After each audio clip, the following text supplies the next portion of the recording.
Hello everyone, and welcome to Dutch Greybeard.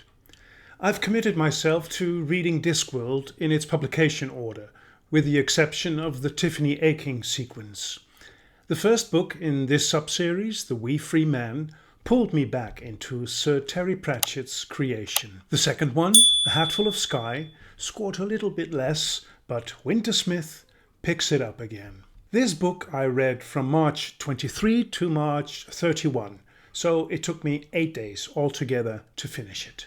The story takes place 2 years after A Hatful of Skies. We find the 13-year-old Tiffany Aching training with the very old and eccentric witch Miss Eumenides Treason. She is 111 years old, although she claims to be 113. She's blind and deaf, but she uses the eyes and ears of the creatures around her, like the 2 ravens that perch on her shoulders or the mice of the house.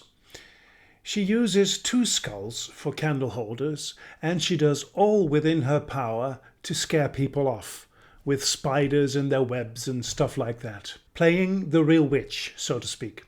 Tiffany and Miss Treason go out to witness the secret dark Morris dance that welcomes in winter. While watching, Tiffany gets a strong feeling of wrongness, and before she knows it, she has joined the dance, despite strong warnings by Miss Treason not to do so. This triggers a chain of events involving the King of Winter, called the Wintersmith. As the dance was supposed to be one of the dances of the season in which summer and winter die and are reborn in turn, the Wintersmith believes that Tiffany is Lady Summer. There are many idiotic scenes and storylines, but I'll keep this reading experience spoiler-free.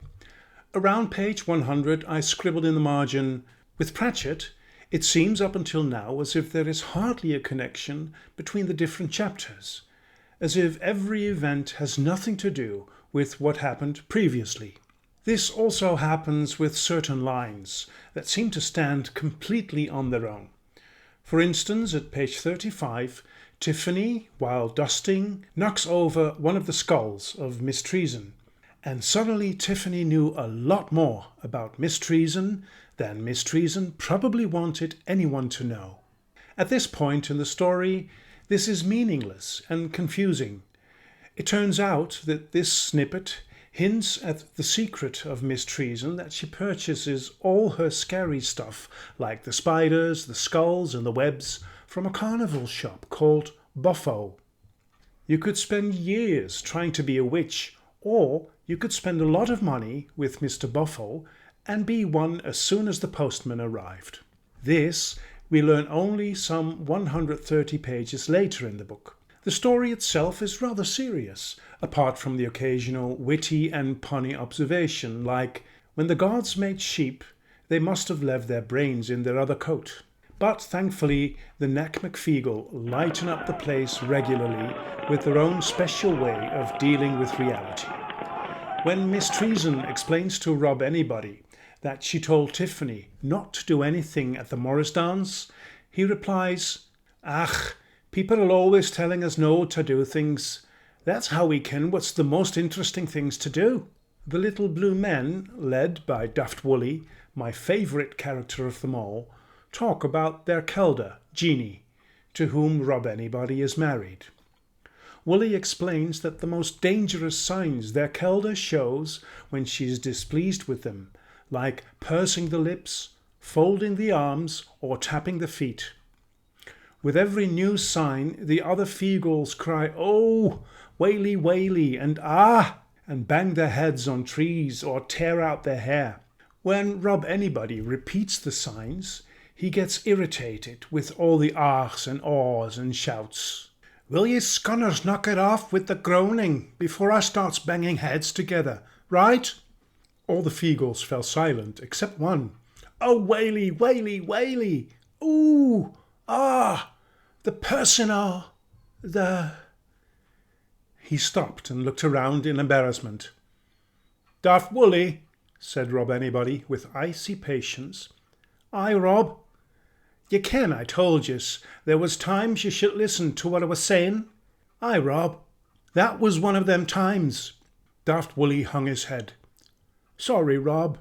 The Feagles are out on a mission to learn more about romance, so they go out to a library to fetch a book on the subject.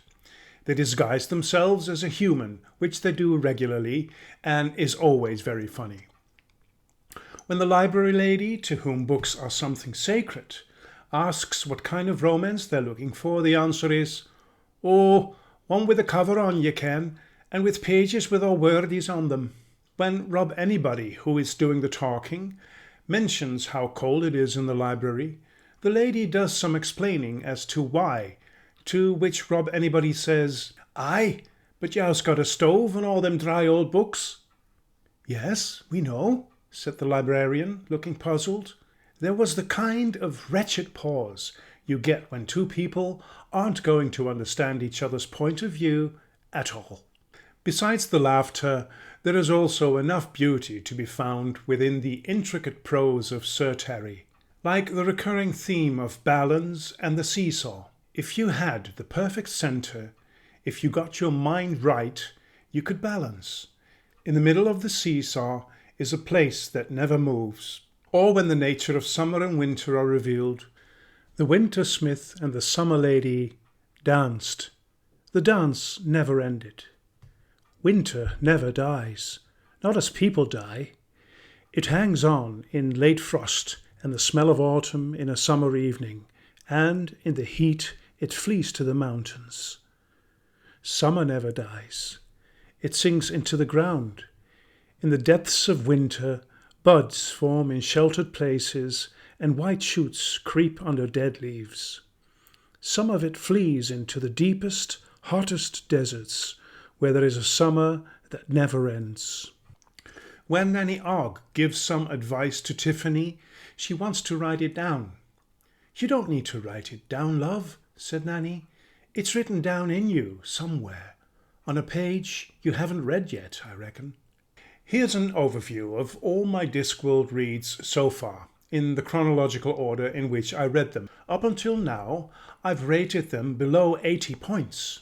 The fact that Guards scores the same 65 points as The Colour of Magic doesn't feel right in hindsight.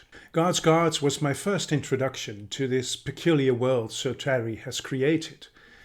Now that I've read a few more books in the series, it feels as if I wasn't quite ready yet for this world. Also, I may have anticipated that I would be laughing until my belly ached, which I didn't. I laughed, but not excessively.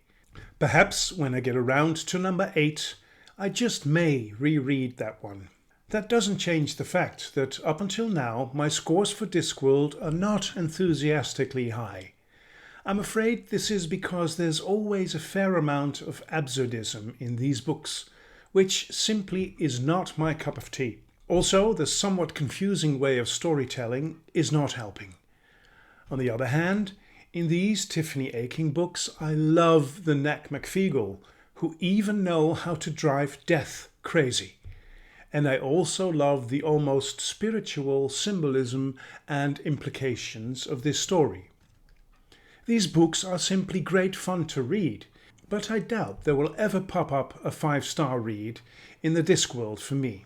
Still, never say never. Thank you very much for watching this video. Until we meet again at Dutch Greybeard.